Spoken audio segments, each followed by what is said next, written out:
ప్రజాస్పందన చూసిన తర్వాత జగన్మోహన్ రెడ్డి గారు మీ అధికారంలోకి రాకుండా ఎవరు ఆపలేరు.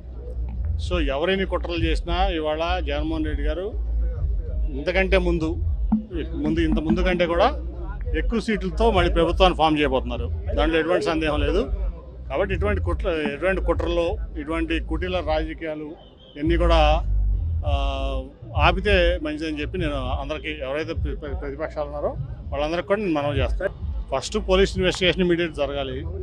అది ఎందుకంటే నాకు ఫస్ట్ ఒక టప్ అని సౌండ్ వినపడింది. నేను అక్కడ 40 సెకండ్ తర్వాత సీఎం గారు చేయి పెట్టుకుని కింద తోలడం చూశాను.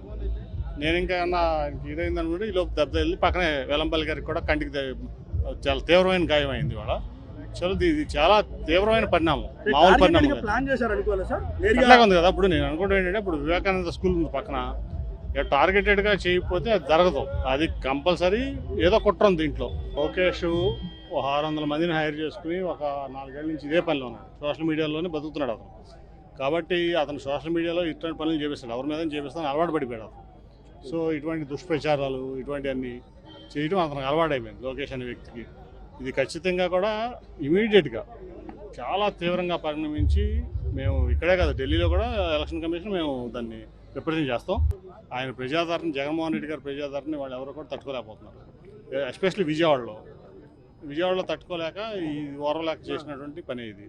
దాంట్లో ఎవరైతే ఉన్నారో దోషులను బయట తీయాలి.